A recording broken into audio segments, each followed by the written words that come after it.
some of the things you're most proud of from the past school year.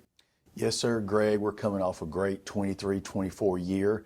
All of our bands and our chorus earned a superior rating, which is the highest that you can earn in the state. So we're real pleased about that.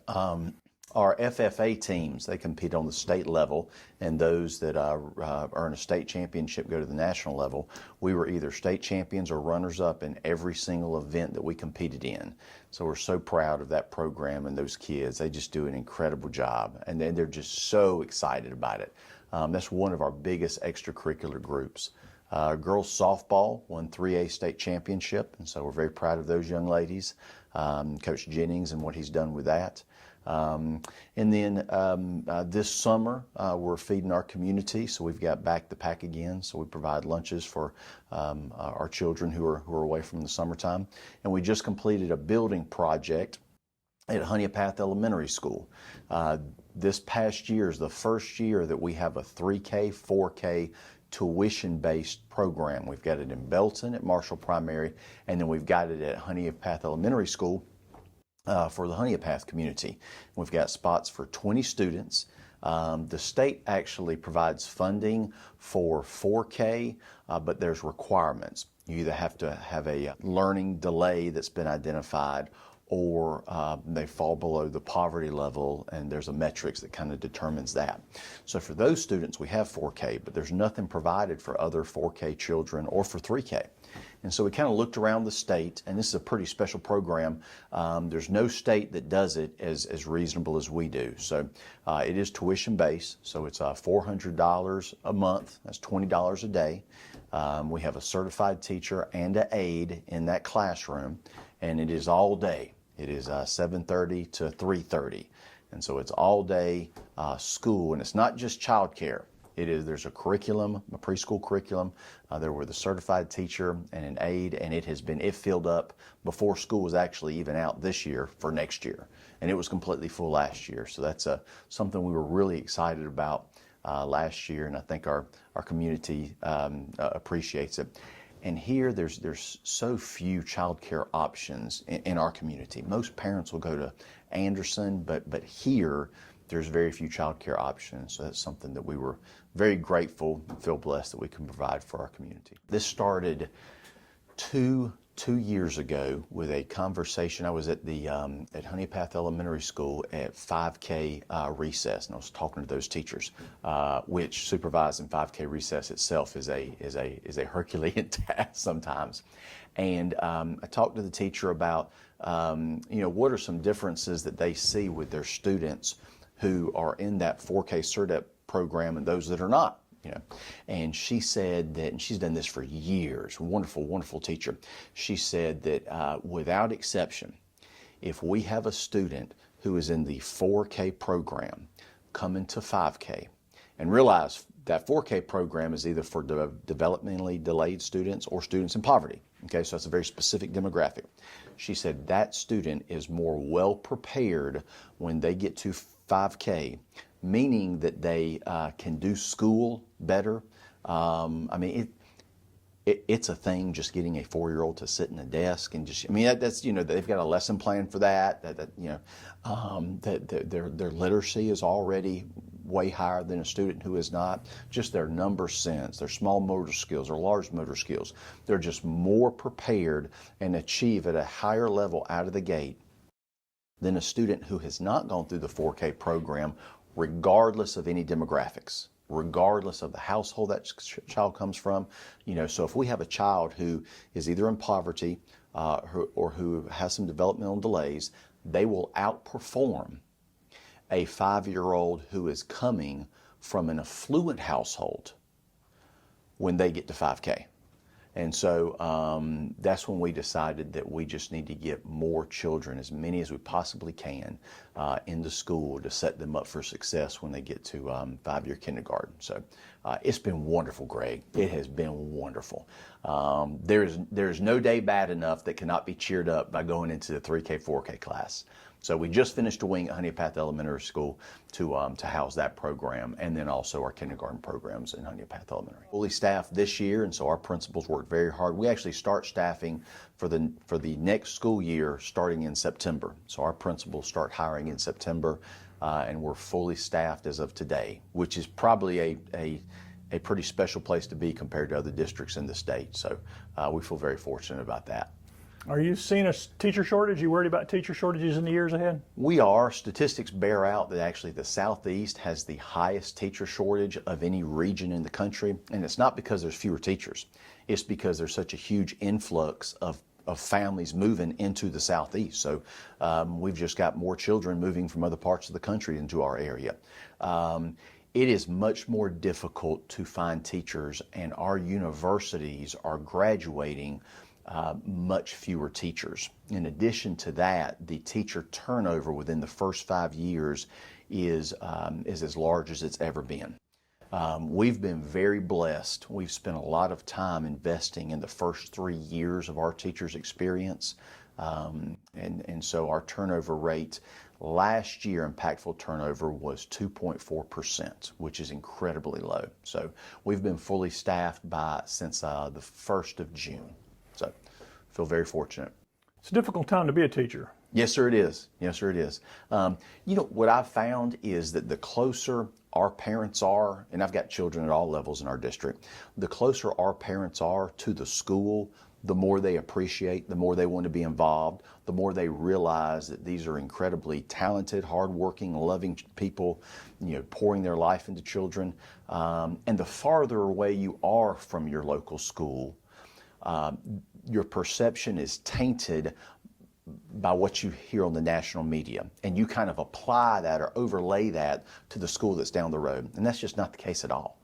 We've got incredibly supportive parents. We've got booster clubs and PTOs at all of our schools. It's a pretty special place to be. Every district receives a state report card, and part of the rating system of that state report card is your school climate. And so that's generated by anonymous surveys from parents, teachers, and students. And so our district, and then there are responses that give you positive points and responses that give you negative points pertaining to your school climate. In the last 2 years, Anderson 2 has got the highest school climate rating of any district in the state. And so I think that really speaks to the connection that our principals and our teachers build with our parents and our families. Our Board of Trustees just approved our 24-25 budget. We've increased our teacher's salary over the last 3 years by 28%. So this year, a starting teacher with a bachelor's, their base salary will be $50,002, which is the highest in the county and one of the highest in the states. And so we are very grateful that we're able to do that. And that's both a recruitment tool and a retention tool as well. We were also able to increase our hourly employees. We've increased their salary by 30% the last 3 years, and then our support staff, all our receptionists and our bookkeepers and those very important people, we've increased their salary by 20% over the last 3 years. So we're doing everything that we can to keep our folks dedicated to this most important profession. Speaking of budgets, a lot of the COVID money is finally running out. Does that present any challenges for you guys coming into the year? It does. We've been preparing for this for about 3 years. And so each year, what we were really intentional about doing is using that federal money to purchase capital improvements that you need to anyways. So we invested an enormous amount in replacing roofs that sorely needed replacing HVAC systems. At the end of this year, we'll have replaced all the HVAC systems in the district, and doing other capital improvements. The 3K, 4K wing that I mentioned, that was part of that was paid for with those ESSER funds. Some of those funds we also used for payroll, and so we actually bought some intervention specialists in each one of our schools as the students were coming out of COVID to kind of intervene in the loss of learning they had during that year. And our intent was to be able to roll them into our general budget when the federal funds run out, and we've been able to do that. Incrementally over the last 3 years, we've pulled more of those positions back into the general budget, and we completed that this year. And we were able to give our teachers a raise, and we did not have to raise taxes at all to do that. All of our students, every grade level and every measurable tested area, they are performing higher than they did pre-COVID. And that's a huge, our teachers work so hard. Greg, they're so good. They are. One of the things we did 3 years ago, and we implemented it fully 2 years ago, is that every one of our schools has an intervention time during the day. Actually, it's every day except Wednesday. Wednesday we do something different. And so that's about 45 minutes where our students who didn't learn something to the level that they should have during that particular class, or maybe they sat for a test and didn't do as well as we wanted them to, that very day we can pull them in, reteach, kind of measure if they've learned it or not. And so we have gotten tremendous growth from our students just implementing that. A second thing that we've done is that all 7 of our schools have data rooms. So these are rooms where we have each student on a whiteboard, and most of the time it looks like a grid, and then we identify, depends on which level it is, whether it's elementary school, middle school, and high school, and you know, we kind of have it laid out, which makes most sense for them.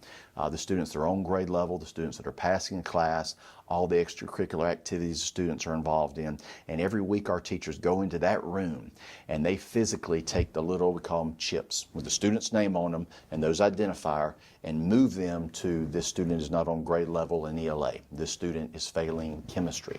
And then when the student is, and then we intervene, and when the student is passing, we move them back to the passing side. So that hands-on, highly visible tracking of our students, it does a couple of things. One, there's no hiding. There's no falling through the cracks. Everybody in the entire school knows exactly how little Jason is doing in math, science, English, and social studies, and PE. Secondly, all of our elective teachers who are so impactful in the lives of our kids, our chorus teachers, our band teachers, our agricultural teachers, our business teachers, all of our coaches, they know exactly how the students are performing in their respective extracurricular area. And oftentimes, you know, that wrestling coach can motivate his wrestlers more effectively than perhaps the math teacher can. And so we have gotten a tremendous amount of student growth implementing those data rooms in our district. And that's not the kind of thing most people think about when they think about public school education. All these things going on behind us. Most people just think they go to school, they pass, they don't pass. But having this kind of tracking system, that's not something most people really get their minds wrapped around on public education, right? Yes, sir. I think that's pretty unique to us, the fact that we do it district-wide.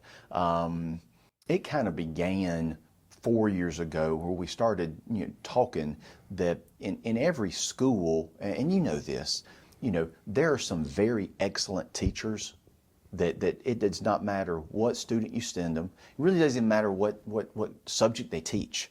Their students are going to achieve at a higher level.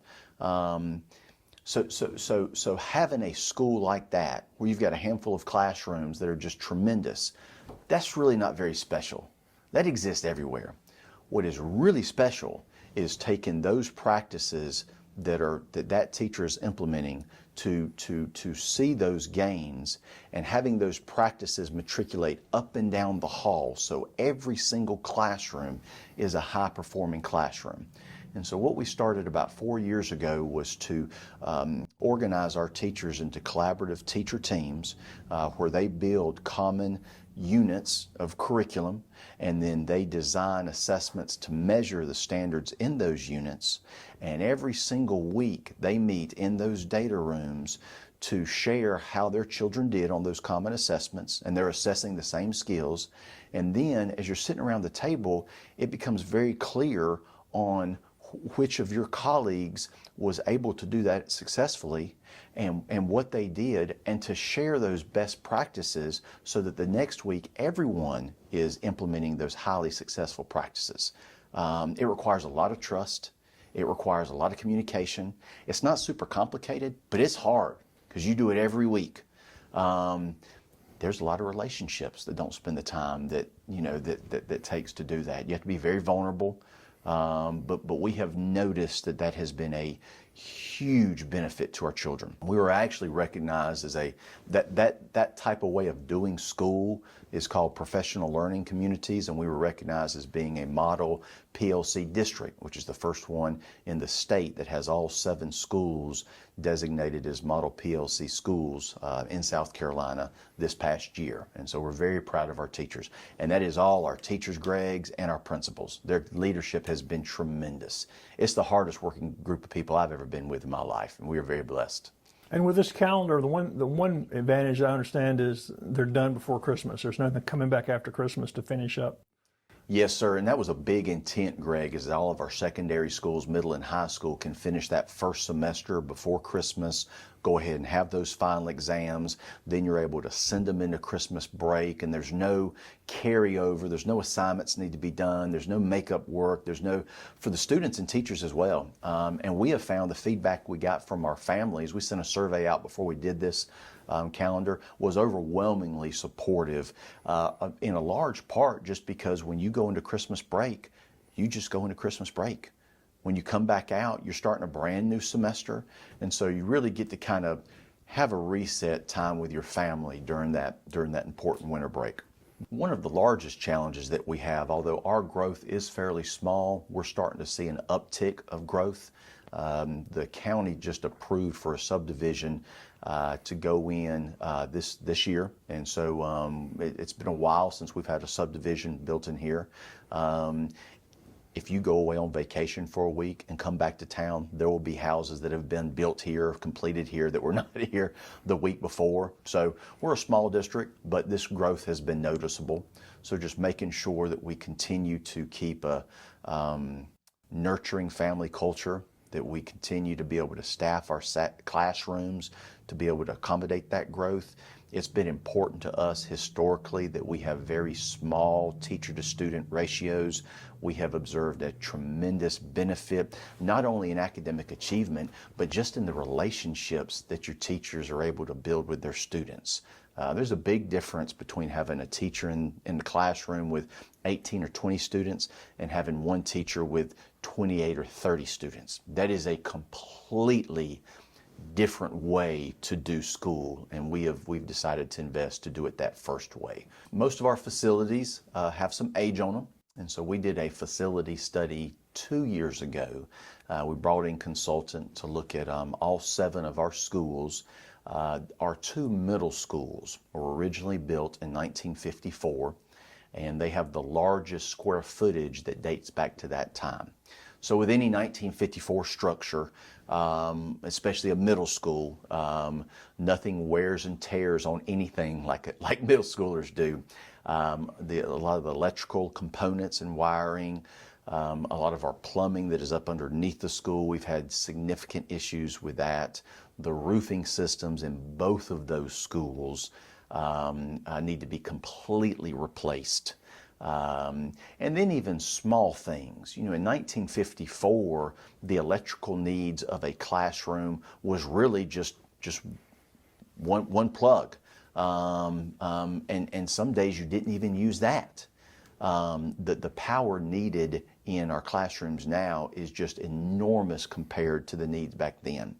So trying to upfit those buildings to meet the needs of our 21st learners has been very, very challenging. In addition, if we want to do any kind of significant construction, we would have to bring both of those schools up to code, and that is enormously expensive.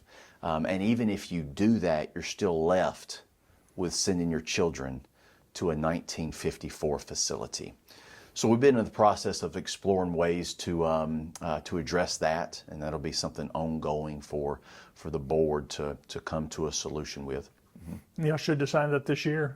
Yes, sir. Yes, sir. We are very excited. We're getting excited to get back at it August 1st. Registration for students who are here began about 3 weeks ago, and registration for new students started back in March. And so all of our parents who have students here, they've already received an email, and the process to register for your child is incredibly streamlined.